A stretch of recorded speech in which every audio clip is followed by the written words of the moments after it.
Olá, bom dia, ou boa tarde, ou boa noite, sei lá, né? Como já é tradição do início das minhas aulas. Que bom que você está assistindo. Essa é uma aula da turma 3203 AV.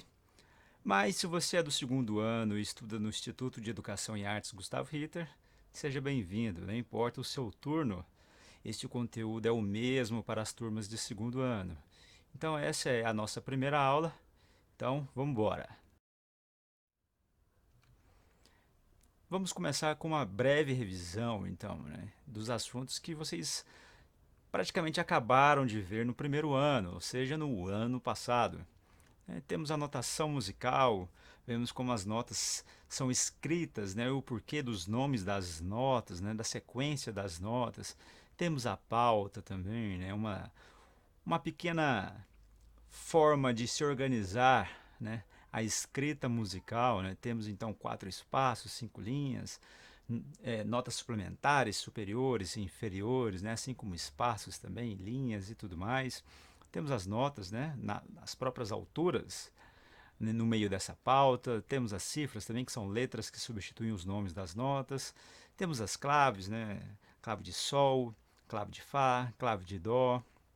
Tem a escala geral que a gente utiliza como modelo, né, que é a nossa escala de dó, lá no finalzinho do ano. Temos as figuras de som, que são as semínimas, cocheias, né, semibreve, né, fusas, confusas na cabeça da gente. Né? Temos as pausas, que eu particularmente não gosto desse nome. Né? Se eu tenho as figuras de som, eu tenho as figuras de silêncio, né? Que é comumente conhecidas como pausas. Né? Apesar de não gostar desse nome, vamos utilizá-lo. Né? Então temos também a divisão proporcional dos valores, que é o cálculo matemático, né, aristotélico. Não, estou brincando, né? Vamos só zoar a parte aqui. Temos a questão das subdivisões, né, que na verdade são pequenas contas que a gente faz de proporção de valores, né, metade desse, o dobro daquele. Temos a ligadora, né, que prolonga a duração de um som. O ponto de aumento, que também tem o mesmo efeito, porém é um pouco diferente da ligadora. Compasso simples, que são as nossas fórmulas de compassos, né, que são o binário, ternário, quaternário, né? Unidade de tempo, unidade de compasso, ou seja, o que vale um tempo dentro de cada compasso, né? Quantas notas, quantos sons eu preciso ter, quantos tempos, perdão, né, para preencher um compasso na minha unidade de compasso. Temos as articulações, sinais de repetição, sinais de abreviatura, e eu estou até cansado de tanto falar esses assuntos. Então, o que, que a gente vai fazer? É só vocês assistirem às aulas, né, do primeiro ano. São um total de quatro aulas. Digita lá no YouTube, né? Ou então entra aqui no nosso próprio canal, né?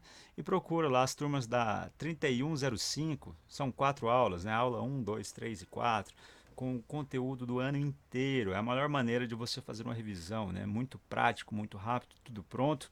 Só você pegar a sua apostila companheira do ano passado e ir acompanhar nas páginas pelos próprios slides desta apresentação. Né? Mas agora, né, vamos falar aqui das matérias propriamente ditas, né, do nosso ano em específico, do segundo ano. Então, se você quiser, está lá na página 16, só acompanhar comigo. Intervalos. Né? Olha só, tons e semitons naturais. Mas o que seria isso? Né? Vamos pensar em intervalo, que é um espaço entre duas coisas. Né? Pode ser chamado assim também. Então, vamos lá. Tom. Tom é um intervalo entre notas. Temos dó e o ré, né? Dó e o ré é um intervalo, porque eu tenho um som, seria o meu dó, e tenho um outro som, que é o meu ré. Então, entre essas duas notas, possui um intervalo entre elas. Né? E isso é que a gente chama de tom. Né? E semitom, então, seria o quê? Ou meio tom, né? Você vai encontrar as duas nomenclaturas. Né? É o menor intervalo entre os sons. Como assim, menor intervalo entre os sons? Eu tenho o dó e tenho o ré, como eu disse. Entre eles eu tenho um intervalo, certo? E esse intervalo entre eles, né, um intervalo de tom, né, é formado como então? Né? Olha só, cada tom é formado por dois semitons. Então eu preciso de duas metades de laranja para ter uma laranja inteira. Seria mais ou menos essa analogia, né, que eu estou encontrando agora na minha memória. Né? Então eu tenho uma metade da laranja que seria um semitom. Né? Eu tenho o dó, Aí eu tenho dó, até dó sustenido, que é uma tecla preta, né? Quem toca um tecladinho aí já viu. Então dessa tecla preta, dó sustenido, eu tenho um intervalo até a nota ré. Então eu vou tocar apenas para vocês ouvirem os intervalos. Então eu tenho um intervalo de dó até dó sustenido e de dó sustenido até ré. Ou seja, eu tenho dois semitons, formando assim um intervalo de tom, né? Ou seja, dois semitons igual a um tom. Vou dar um exemplo mais prático aqui, né? Olha só, temos o teclado e agora de uma forma visual vocês vão poder, né, contemplar essa magnífica coisa chamada música, né? Então temos ali uma pequena oitava, quase oitava e meia de um teclado, né? Então temos a primeira nota dó e depois tem um ré, que significa o quê? Mais um tom. Mais um tom eu tenho a nota mi. Só que do Mi para o Fá, perceba, eu não tenho aquela nota preta, aquela teclinha preta entre elas. Por quê? Porque eu tenho um intervalo de semitom. Então, Mi, Fá, semitom. Aí, Fá, Sol, tom, né? Sol, Lá, mais um tom. Lá, Si, mais um tom. E olha só que legal, eu também não tenho a tecla preta entre o Si e o Dó. Por quê? É um semitom nesse caso. Mas a gente vai ver isso ao longo do tempo, né? Mas eu quero que vocês entendam que entre as notas, né, eu tenho um intervalo. Né? Independente de ser um tom ou semitom, eu tenho um intervalo, um espaço entre elas. E a partir de agora a gente vai conseguir identificar, né, se é um intervalo de tom, se é um intervalo de semitom, e aí a vida que segue, né? Então olha só, eu gosto de pedir para todos os meus alunos copiarem esses quadradinhos do jeito que está escrito aí, ó, os números em cima, né, os algarismos romanos, né, esses quadradinhos, aí tem um espaço entre eles, né, temos um semicírculo entre alguns quadrados e depois uma ponta de flecha entre os quadrados que estão juntos, mas o que que isso significa? Então vamos lá. Entre um espaço e outro, ou seja, entre um espaço de um quadrado ou outro, eu quero que vocês entendam que é um espaço de tom, para deixar visualmente mais fácil para a gente identificar. Né? E quando os quadradinhos estão juntos, né, é um intervalo de semitom. Então, por favor, copiem isso, né? Dá uma pausa no vídeo, copie, né? Copie no braço, copie na parede, escreve na porta da geladeira, né? Na porta do banheiro, né? No caderno, atrás do seu celular, enfim. Não sei como que você vai fazer para memorizar, mas copie isso bastante e aprenda essa sequência, vai ser muito útil daqui para frente. Né? E se vocês assistirem as minhas aulas ano que vem, no terceiro ano, vocês vão perceber que eu continuo falando disso, né? Então, presta atenção aqui no tio, vale a pena, viu? Memoriza isso aí. Alterações na página 16. Né? O que seria isso, né? Olha, também são conhecidos, né, como sinais de alteração. Então são símbolos, né, mais símbolos. Vocês vão perceber que a música que a gente trabalha são muitos símbolos, símbolos em tudo, né? E a gente fica decodificando esses símbolos, né? Mas o que seria então os sinais de alteração isso, né? São símbolos que modificam a altura de uma nota. Então eu tenho uma nota X, né? Quando ela é acrescida de um símbolo desses, né, de sinais de alteração, elas serão alteradas as suas alturas, né? Vão ficar mais altas ou mais baixas, né? Mas isso a gente vai ver na pauta, o efeito disso. Né? Lembrando que o nome da nota permanece o mesmo, ou seja, eu tenho uma nota X. Quando eu insiro um sinal de alteração, o nome da nota permanece, porém a altura dela é mudada, né? Então esses sinais, ou seja, esses acidentes podem aparecer na clave, né? Ou seja, lá na armadura, no comecinho da música, lá, né? Ou apenas em um compasso específico. Ou seja, quando a gente está estudando, ele vai aparecer ali no meio dos exercícios que a gente está fazendo, das atividades e tal. Mas na música, ele está lá, logo no começo ele pode aparecer. E no decorrer da música também, ele também vai aparecer, né? Então são símbolos que podem aparecer, né, ou não, né?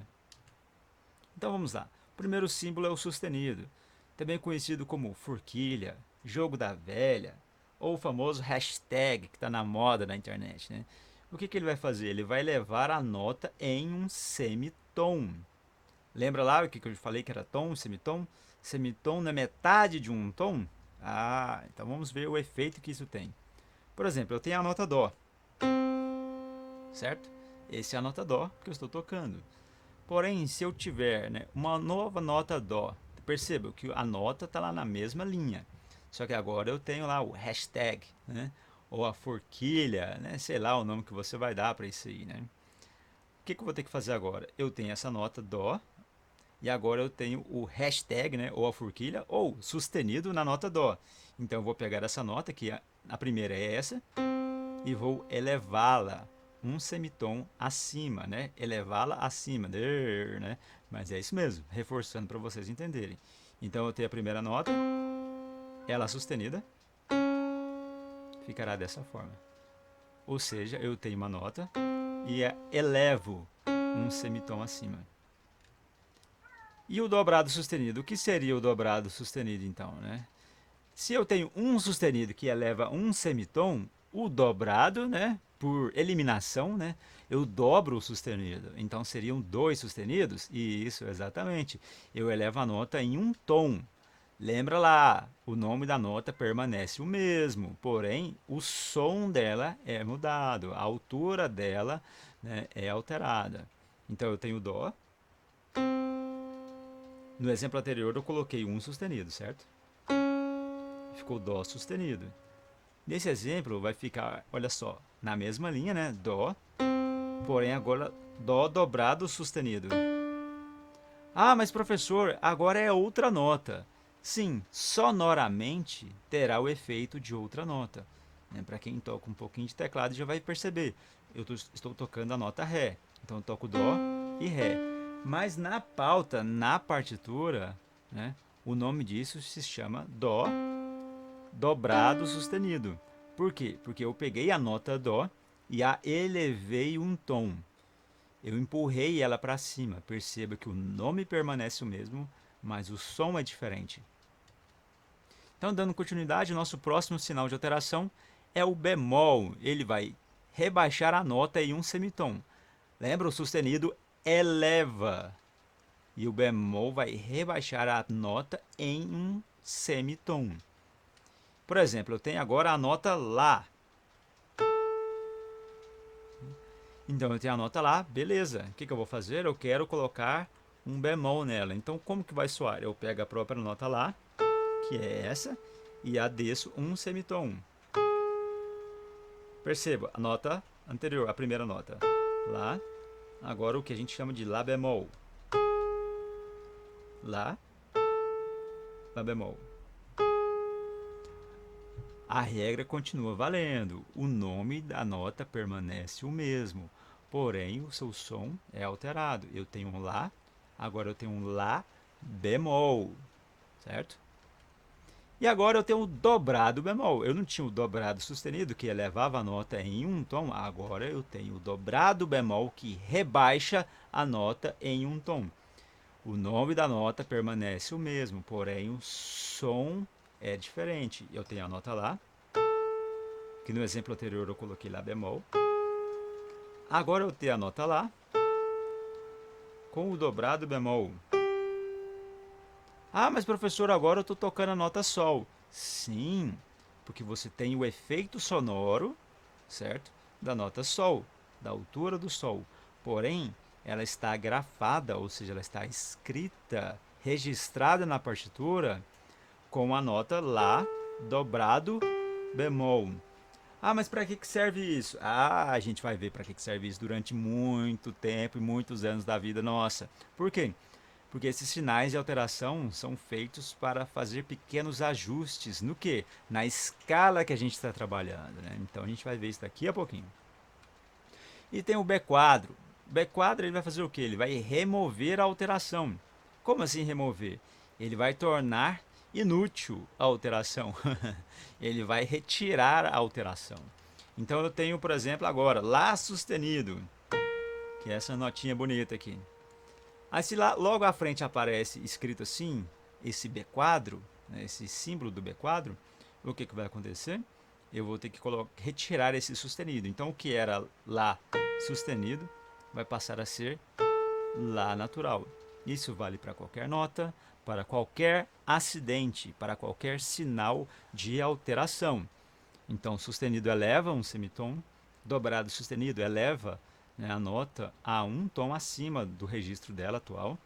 O bemol vai rebaixá-la um semitom, né, e o dobrado, o bemol, vai ter aquele efeito, né, de duas vezes bemol. Então eu desço a nota um tom.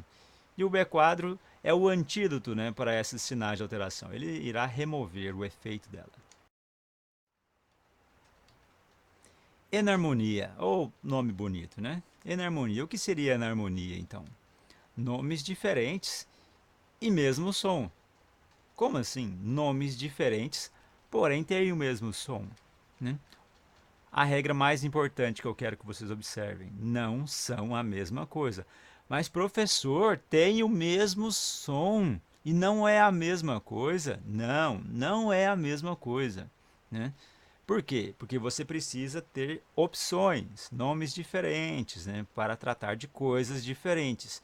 Coincidentemente, vão possuir o mesmo som, né? Mas isso é obras do destino, né, delas terem a mesma sonoridade. Porém, são coisas diferentes. Por exemplo, eu tenho lá, olha só, Dó sustenido. Foi a nota que a gente viu lá atrás. E eu tenho o Ré bemol. Percebam, tem alguma diferença? Dó sustenido.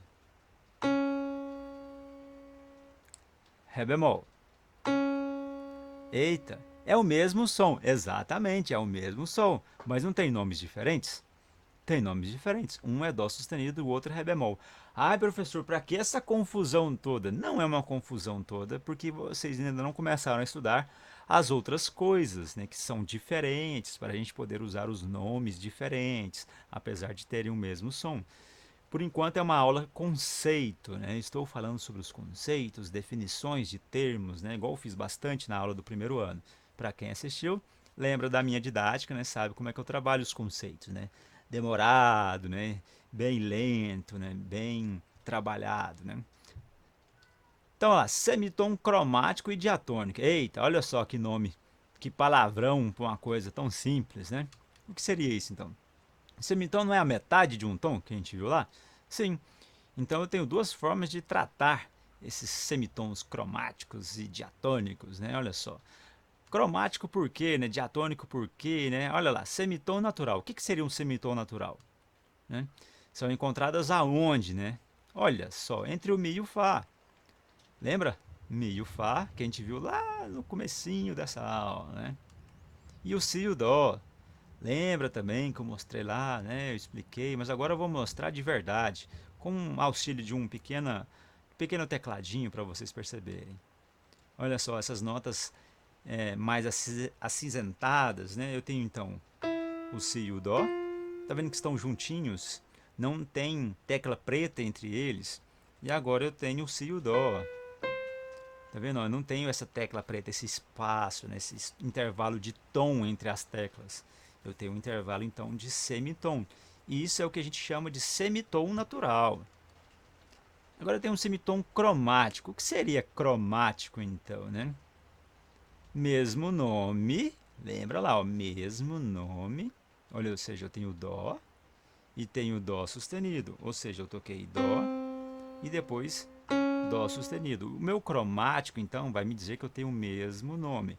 Só que agora eu tenho um sinal de alteração acrescentado, né? E o que seria um semitom diatônico? Quando eu mudo o nome dele, então, né? Olha só, nomes diferentes. Então, eu tenho o dó e tenho ré bemol. Semitom cromático, dó, dó sustenido. Semitom diatônico, dó, ré bemol. Mas, professor, são o mesmo nome. Sim, mas são grafados diferentes. Percebam, o semitom cromático eu tenho a nota na mesma linha, né? E o semitom diatônico eu tenho uma nota e depois uma linha, depois eu tenho uma nota no espaço, né? Então são nomes diferentes, alturas diferentes. Porém, graças à enarmonia, a gente percebe que tem o mesmo som, porém nomes diferentes. E por favor, gente, não são a mesma coisa. Escala maior. Agora a coisa está ficando boa, porque aqui começa a ficar bonitinha a nossa história, né? Escala maior. Olha o nome, escala maior, lá na página 22, né, se você estiver me acompanhando. Ela é o nosso modelo, o nosso padrão, né, a nossa forma, né? Então, como assim, né? Obedece um padrão de intervalos. Olha só o nome diferente agora, intervalos, né? Padrão de intervalos, né? O que são os intervalos? A gente está vendo desde o começo dessa aula. São os nossos tons e semitons. E para quem assistiu às aulas do primeiro ano, a última aula, ou seja, a quarta aula do primeiro ano, eu já começo a falar de escala maior, né? De tons e semitons, né? Então, vamos lá, é tudo a mesma coisa, gente, né?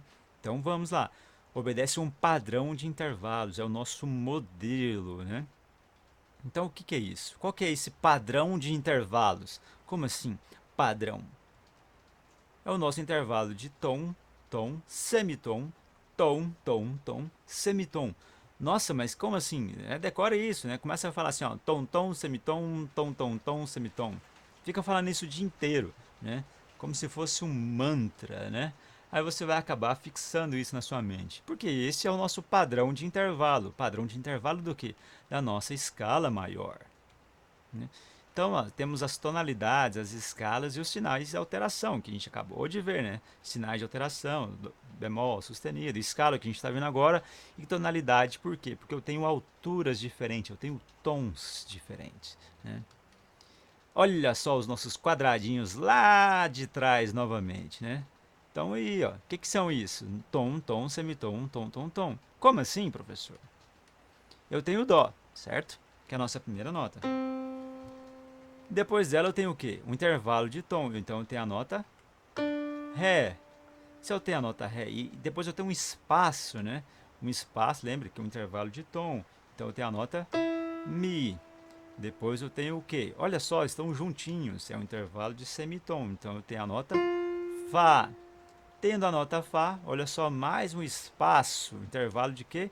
De tom. Então eu tenho a nota Sol. Do Sol para o lado tem um espaço, então eu tenho um tom de distância, um tom de intervalo. Então eu tenho a nota Lá. E depois eu tenho, depois da nota Lá, eu também tenho um intervalo de tom, que é a minha nota Si. E depois da nota Si, né? Olha só, eu tenho um juntinho lá, né, um intervalo de semitom. Eu tenho a nota Dó novamente. E aí eu começo tudo novamente, né? Se fosse num teclado, num piano.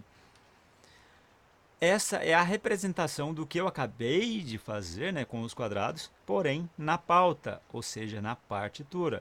Eu tenho ali a clave de Sol na segunda linha, me indicando, né, a minha referência da nota Sol. E a partir daí eu tenho a escala de Dó. Dó, Ré, Tom, Ré, Mi, Tom, Mi, Fá, semitom, Fá, Sol, Tom, Sol, Lá, Tom, Lá, Si, Tom, Si, Dó, semitom novamente. Então esse é o meu padrão de escala maior. Este é a minha forma, o meu modelo, né? A minha maneira como eu vou fazer as demais escalas, as demais tonalidades no futuro, né? Que a gente vai começar a estudar. E agora eu venho uma graus. Ah, graus, né? O que seria graus? Olha só, escala. Eu tenho uma escala e cada nota dessa minha escala vai receber um nome, né? E essa sua posição indicará um grau. Pensa quando você vai subir no muro, aí você pega uma escada, né? Aí você pega uma escada, na escada tem um degrau, depois tem um outro degrau, do degrau e você assim sobe. A nossa escala é a mesma coisa. Eu tenho o primeiro grau, e não um degrau, né? E vou subindo os graus. Cada grau eu vou dar um nome para ele, né? Porque isso é importante. Olha lá, novamente os nossos quadrados, né? Com espaços e juntinhos e separados e tudo mais. Isso é para dizer o quê? Que eu tenho uma forma, um padrão que a gente acabou de ver no slide anterior. Então, o nosso primeiro grau, olha lá o número algarismo romano lá em cima. O primeiro grau é chamado de tônica, né? Então, olha só, tônica no primeiro grau. Por que de tônica? Porque ela dará o nome do meu tom, da minha tonalidade, dessa minha escala. Então, o primeiro grau, tônica, dará o nome da minha escala, dará o tom da minha escala, ou a altura, a tonalidade da minha escala, né? Então eu tenho um tom para frente, né, que a gente já viu no slide anterior. Eu tenho o nome do próximo grau, que é o segundo grau, chamado de supertônica, que é a nota Ré. Supertônica por quê? Porque ela é mais poderosa do que a tônica? Não, porque ela está sobre a tônica, ela é a próxima nota. Lembra de alturas diferentes? Então, a supertônica, ela está sobre a tônica. Não que ela é mais forte ou mais poderosa do que ela. Não, nada a ver. Então, temos mais um tom do Ré para frente, que é a minha mediante, que é o meu terceiro grau. No exemplo, é a nota Mi. Então, eu tenho Dó como tônica, Ré como supertônica, Mi como mediante. E agora eu tenho o quarto grau, que é um intervalo de semitom. Esse intervalo receberá o nome de subdominante, que é a nota Fá. Então eu tenho tônica, supertônica, mediante, subdominante, que é o meu quarto grau. Então, do meu quarto grau para o quinto, né, eu tenho o chamado dominante, que no meu caso é a minha nota Sol. Perceba, subdominante, ou seja, está abaixo da dominante. Então comece a fazer essas ligações que vocês vão memorizar mais fácil os nomes, né? Então eu tenho o dominante no meu quinto grau. Então do meu quinto grau para o sexto grau eu tenho um intervalo de tom, né? Então que o meu sexto grau será chamado de superdominante, que é a minha nota Lá. Lembra da supertônica que ela estava sobre a tônica? A mesma coisa. A superdominante ela está sobre, ou seja, uma altura, né, a mais do que a minha dominante. Então é chamado de superdominante. A minha nota lá no sexto grau da minha escala, né, da minha tonalidade de Dó. E agora do Lá para frente, né, subindo a minha escadinha, né, de notas dos meus graus, eu tenho mais um tom que é chamado de sétimo grau ou sensível, que é a minha nota Si. Perceba aí destacado, né, que é chamado de subtônica na escala menor primitiva. Ai meu Deus, o que é isso? Ah, espera um pouquinho que você vai ver. Lá na frente, daqui umas outras aulas, eu vou explicar o que seria uma subtônica. Mas por hora, basta saber o que seria uma sensível, né, que é o meu sétimo grau. Faltando aqui apenas um semitom para a minha oitava, que é a minha nota Dó novamente, ou a minha tônica. E aí eu começo tudo novamente, a próxima oitava e por aí vai. Então, essas são as definições da minha escala, dos meus graus, os nomes que cada altura recebe dentro da escala e o meu modelo de escala maior. Então, fique atento, repita o slide, volte, pause, copie, faça as atividades da apostila, que aí a gente consegue dar um grande rendimento nas nossas aulas, né? Não entendeu? Volta o vídeo. Não entendeu? Volta o vídeo. Não entendeu? Volta o vídeo. Não entendeu? De novo, manda mensagem para mim no WhatsApp. E a gente vai conversando nas aulas à distância, nas aulas presenciais, não sei, né? Mas o vídeo é um ótimo recurso para se estudar, né? Mas não adianta nada se você não fizer as atividades da apostila. Então, continue estudando. E agora, né, até a próxima aula que a gente se encontra, né, para continuarmos trabalhando com a nossa apostila no decorrer desse ano. Valeu, um abraço e até mais!